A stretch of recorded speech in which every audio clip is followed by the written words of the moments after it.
លើចិត្តជីវ៉ាមិនមែនក្បែរតែមួយគ្រាសុំត្រឹមមួយជីវិតគិតប៉ុន្មានដែលពុំងារសុំដាក់ពីប្រឡងសញ្ញាបាត់ស្នេហ៍បាត់ដូនតែមួយថ្ងៃបងភ័យញ័រដៃរបស់មួយខែជំនួនមកជូនទៅដល់ផ្ទះមេភ្លឺថ្ងៃរាំងម៉ោងយើងហែមួយជីវិតថ្ងៃនឹងមានម្ដងពួកម៉ាក់អញកាយប៉ៅស្រុកខ្មែរមកចេញពីរៀនដប់កូនស្រីគេដល់លេងអូនប្រនយកបងធ្វើសង្សារនេះគឺជាស្នេហ៍កាលពីក្មេងតែពេលនេះពួកយើងធំពេញវ័យនៅតែដូចដើមអូននៅតែជាសំណងចិនមកស្នេហ៍ស្នងបែងដងបែកខ្លាំងបរិញ្ញាមានការងារធ្វើដឹកផ្លែឈើចូលផ្ទាំងអូនហើយមកអូនប្រាប់ថាកុំភ័យអ្វីរៀនចាប់ពេលណាអ៊ីលើកូនហើយខ្ញុំប្រឹងសន្សំលើតតែក្រុមទាំងខែទាំងយំយូរណាស់ចង់លើចិត្តជីវ៉ាមិនមែនក្បែរតែមួយគ្រាសុំត្រឹមមួយជីវិតគិតប៉ុន្មានដែលពុំងារសុំដាក់ពីប្រឡងសញ្ញាបាត់ស្នេហ៍បាត់ដូនតែមួយថ្ងៃបងភ័យញ័រដៃរបស់មួយខែជំនួនមកជូនទៅដល់ផ្ទះមេភ្លឺថ្ងៃរាំងម៉ោងយើងហែមួយជីវិតថ្ងៃនឹងមានម្ដងពួកម៉ាក់អញកាយប៉ៅស្រុកខ្មែរមកចេញពីរៀនដប់កូនស្រីគេដល់លេងអូនប្រនយកបងធ្វើសង្សារនេះគឺជាស្នេហ៍កាលពីក្មេងតែពេលនេះពួកយើងធំពេញវ័យនៅតែដូចដើម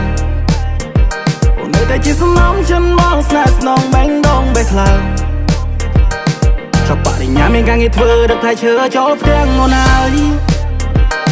មកអូនប្រាប់ថាកុំភ័យអ្វីរៀនចាប់ពេលណាអ៊ីលើកូនហើយខ្ញុំប្រឹងសន្សំលើតតែក្រុមទាំងខែទាំងយំយូរណាស់ចង់លើចិត្តជីវ៉ាមិនមែនក្បែរតែមួយគ្រាសុំត្រឹមមួយជីវិតគិតប៉ុន្មានដែលពុំងារសុំដាក់ពីប្រឡងសញ្ញាបាត់ស្នេហ៍បាត់ដូនតែមួយថ្ងៃបងភ័យញ័រដៃរបស់មួយខែជំនួនមកជូនទៅដល់ផ្ទះមេភ្លឺថ្ងៃរាំងម៉ោងយើងហែមួយជីវិតថ្ងៃនឹងមានម្ដងពួកម៉ាក់អញកាយប៉ៅស្រុកខ្មែរមកចេញពីរៀនដប់កូនស្រីគេដល់លេងអូនប្រនយកបងធ្វើសង្សារនេះគឺជាស្នេហ៍កាលពីក្មេងតែពេលនេះពួកយើងធំពេញវ័យនៅតែដូចដើមអូននៅតែជាសំណងចិនមកស្នេហ៍ស្នងបែងដងបែកខ្លាំងបរិញ្ញាមានការងារធ្វើដឹកផ្លែឈើចូលផ្ទាំងអូនហើយមកអូនប្រាប់ថាកុំភ័យអ្វីរៀនចាប់ពេលណាអ៊ីលើកូនហើយខ្ញុំប្រឹងសន្សំលើតតែក្រុមទាំងខែទាំងយំយូរណាស់ចង់លើចិត្តជីវ៉ាមិនមែនក្បែរតែមួយគ្រាសុំត្រឹមមួយជីវិតគិតប៉ុន្មានដែលពុំងារសុំដាក់ពីប្រឡងសញ្ញាបាត់ស្នេហ៍បាត់ដូនតែមួយថ្ងៃបងភ័យញ័រដៃរបស់មួយខែជំនួនមកជូនទៅដល់ផ្ទះមេភ្លឺថ្ងៃរាំងម៉ោងយើងហែមួយជីវិតថ្ងៃនឹងមានម្ដងពួកម៉ាក់អញកាយប៉ៅស្រុកខ្មែរមកចេញពីរៀនដប់កូនស្រីគេដល់លេងអូនប្រនយកបងធ្វើសង្សារ